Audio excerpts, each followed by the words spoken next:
Next, isusunod naman natin ang tuna. igigisa lang natin siya ng few minutes tapos ilalagay natin ang Carbonara sauce. let it simmer for a few minutes and then ilalagay na natin ang Pasta. yes, and then imimix lang natin and then ready to serve na.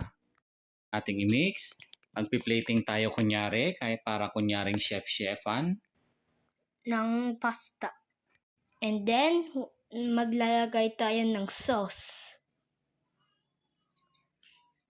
And cheese. At ito na po ang ating Carbonara. tuna carbonara. So what's the taste? Taste carbonara. And yummy!